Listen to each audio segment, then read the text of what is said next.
Vita ya mafua bado ni mbichi katika juma la 3.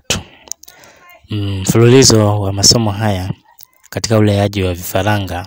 Katika somo hili tutakuonyesha jinsi ya kupambana na mafua hatua ya 3 katika juma hili la 3, kama tulivyokuonyesha katika juma la kwanza, siku ya kwanza mpaka ya 6.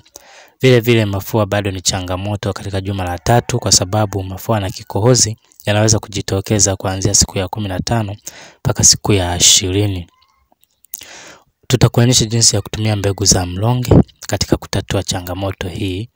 Endelea kufuatilia somo mpaka mwisho. Lakini pia tutakufundisha jinsi ya kutumia benzali manjano pamoja na limao katika kupambana na mafua hatua ya kwanza katika juma hili la 3, siku ya 15 mpaka siku ya 20. Tutakufundisha jinsi ya kutumia vitunguu swaumu pamoja na limao, lakini potential ni limao katika kudhibiti kikohozi katika juma hili la 3. Kwenye mafua potential ni mbegu za mlonge.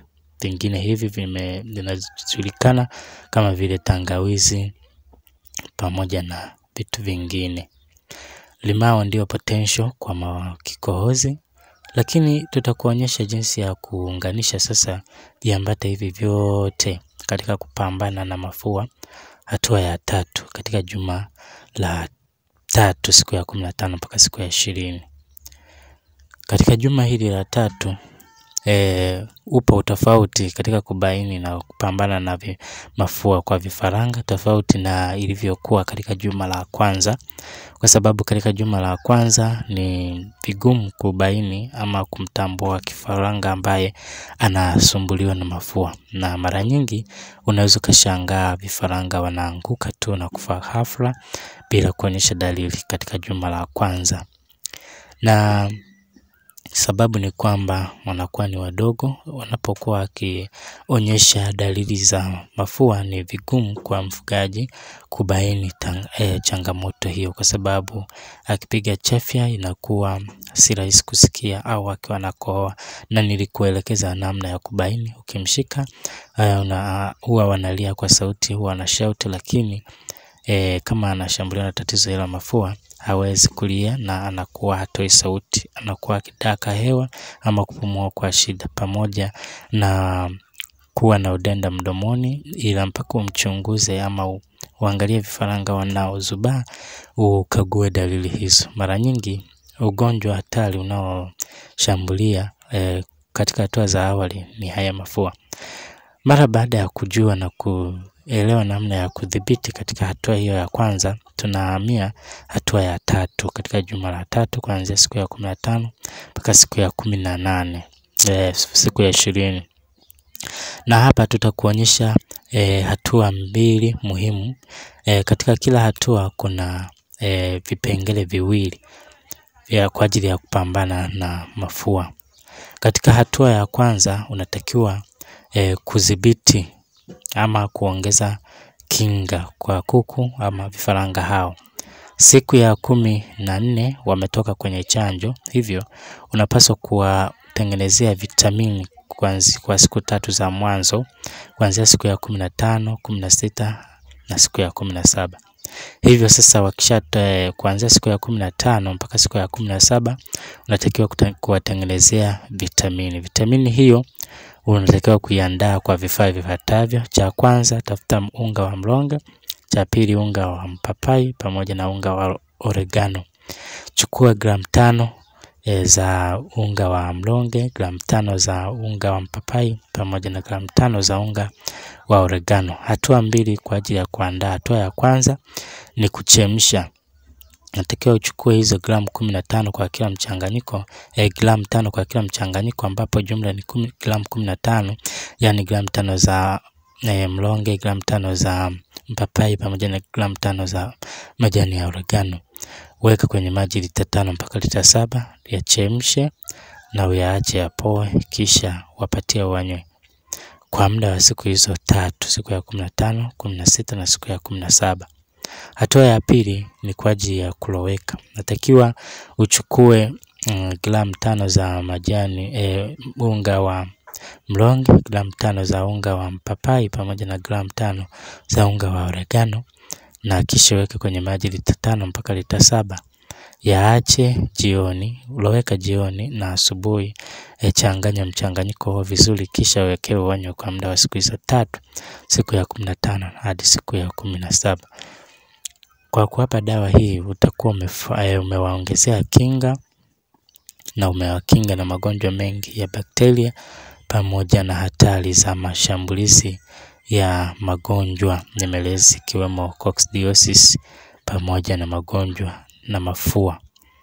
Lakini hiyo ni hatua ya kwanza ya kuzuia. Hatua ya pili ni hatua ya kutibu.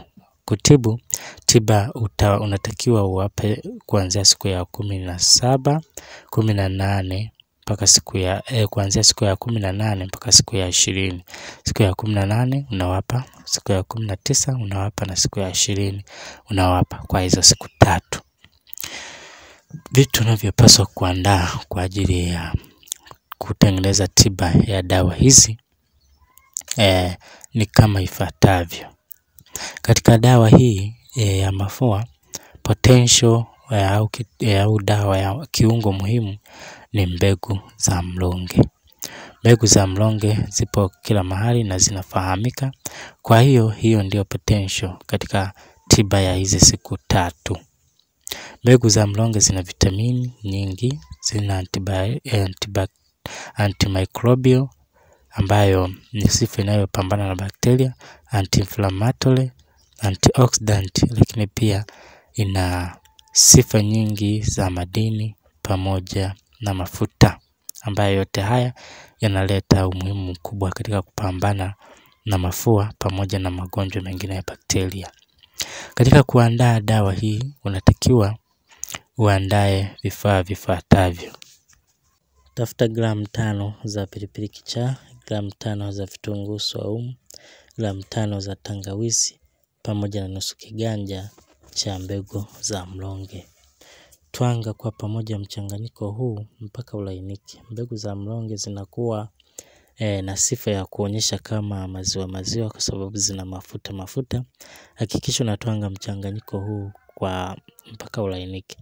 Tangawizi unatakiwa uioshe na uikatekate vipande vidogo vidogo ili iwe rahisi kuitwanga. Ama kama una blender unaweza ukablend kwa pamoja mchanganyiko huu, lakini mbegu za mlonge unatakiwa uzitwange zilainike. Mara baada ya kutwanga na kupata mchanganyiko huu wote kwa pamoja, chukua maji lita 5 mpaka lita 7 au lita 5 mpaka lita 7. Uwape, uchanganye mchanganyiko huo na uwape wanywe kwa muda wa siku hizo 3, siku ya 18, siku ya 19 na siku ya 20. Mara baada ya kuwapa, sasa tunakuelekeza namna ya kupambana na kikohozi endapo utabaini kwamba kikohozi kimo ndani ya vifaranga wako. Dalili kuu ni kukohoa ama kukoroma. Kwa kuwa hao vifaranga wameshaanza kukua, wakionyesha hizo dalili ni rahisi sana kuwaelewa na kutambua kwamba tayari vifaranga wako wanashambuliwa na kikohozi. Unachopaswa kufanya ni kuandaa vifaa vifuatavyo. Na katika dawa hii ya kikohozi potential yake ni limao pamoja na viambato vingine kama ifuatavyo. 1, andaa limao 1. Na kwa kuwa kikohozi si rahisi kushambulia kuku wote, vifaranga utakaowasikia wana kikohozi watenge sehemu yake, ndipo uandae dawa hii. 1 limao. 2, unatakiwa kuandaa unga wa binzari manjano, na kisha tafuta kitunguu swaumu. Kitunguu swaumu ukisage pamoja na tangawizi na pilipili kichaa. Lakini pia unatakiwa utafute kama utaweza kupata aloe vera syrup au maji yale ya aloe vera, uyakinge na uyaweke. Lakini pia kitu cha mwisho ni chumvi ya mawe. Ndugu mtazamaji, dawa hii ina mchanganyiko wa takriban dawa 6. Na kama unaona vifaranga kikohozi kimewazidi sana au umezidiwa sana na kikohozi, basi nitakupa maelekezo mwishoni namna ya kuwapa ili wasiweze kudhurika, kwa sababu dawa hii ni kali, na ukiwapa kuku waliozidiwa, vifaranga waliozidiwa sana, inaenda kutibua wadudu au bakteria. Kwa hiyo wanakuwa wanakohoa kwa nguvu, na wanaweza wakawa wanakohoa na kutoa yale makamasi kama vile tu mtu anavyotoa makamasi. Kwa hiyo watakuwa wanatumia nguvu kubwa kukohoa, kutoa yale makando kando yanayosababisha kukoroma na kwenye pua. Kwa hiyo ikiwa kama wamezidiwa sana, kuna hatari ya kufaint, wakakosa hewa, na hivyo kufa kwa kukosa hewa, lakini sio kufa kwamba dawa itasababisha wafe, hapana. Kwa hiyo nitakuonyesha jinsi ya kudilute kwa kuku waliozidiwa na kikohozi ama hata mafua. Kwa hiyo natakiwa kuchukua viambata hivi vyote nilivyovitaja. Kama unakumbuka, nimetaja limao ya kwanza, na vingine nimetaja vitunguu saumu, tangawizi, pilipili kichaa.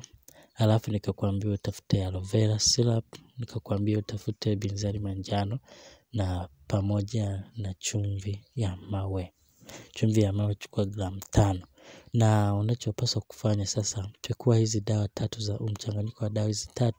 Moja, uchukue tangawizi, uikatakate vipande vidogo vidogo, weka na vitunguu saumu pamoja na pilipili kichaa, uvitwange kwa pamoja. Mara baada ya kuvitwanga, ongeza chumvi na yenyewe itwange ile ya mawe. Mchanganyiko huu ulainike vizuri. Mara baada ya kulainisha mchanganyiko huu, chukua limao yenye maji mengi. Hiyo limao ikamulie humo kwenye kinu. Kamua maji yake. Unaweza kuchukua limao 1, ama kama ina maji kidogo, chukua limao 2 hata 3. Kamua maji yake yawe mengi. Hakikisha uchanganye sasa mchanganyiko huo kwa pamoja na uweke kwenye chombo. Mara baada ya kuweka kwenye chombo, chukua binzari manjano, uongeze kwenye hiyo mchanganyiko huo. Chukua gramu 3, gramu 2 mpaka gramu 3, ongeza na uchanganye. Mara baada ya kuchanganya mchanganyiko huo vizuri, unatakiwa sasa kuchukua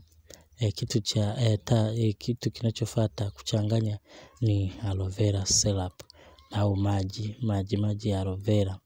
Chukua mililita 100 za maji ya aloe vera, zichanganye kwa pamoja kwenye hiyo dawa. Mara baada ya kuchanganya kwa pamoja, hakikisha unakoroga mchanganyiko huo hadi uchanganyike vizuri. Kumbuka hapa tunaenda kudhibiti ama kutoa sasa changamoto ya mafua. Na hii dawa ni concentrated na ni kali kwa kuku aliyezidiwa, nimekupa tahadhari hapo mwanzo. Mara baada ya kupata hii dawa sasa, kwa vifaranga uliowatenga, kwa sababu kikohozi wakishambulia mara kwa mara, kwa kuku wote nilikwambia watenge wale wagonjwa. Sasa chukua dawa hiyo, iweke kwenye chombo na uwape kidogo. Wape matone, wastani wa matone 3 mpaka 4 wanywe. Mara baada ya kuwapa, utaona umeanza kupiga chafya na kukohoa. Mara baada ya hapo, sasa chukua mililita 5 za dawa hii, changanya kwenye maji lita 1 na uwape wanywe. Kwa hiyo utakuwa unachukua dawa hii, si rahisi kuharibika, unaweza ukaiacha mpaka siku 3. Haiharibiki kwa sababu limao huwa linasaidia, limao pamoja na aloe vera zinasaidia isiweze kuharibika mapema. Kwa hiyo unakuwa unachota hiyo mililita 5 unaweka kwenye lita 1. Ama kama kuku ni wengi, chukua mililita 10, weka kwenye maji lita 5, uwape wanywe. Na hapa sasa nimesha kufundisha jinsi ya kudilute hata kwa kuku ambazo zimezidiwa sana. Ziwekee hiyo dilution kwenye lita 1, tumesema uweke mililita 5, lakini kwenye lita 5 weka mililita 10 mpaka 20. na kisha sasa wape wanywe. Mara baada ya kuwapa siku 3 mpaka 5 watakuwa wamepona kabisa tatizo la kikohozi.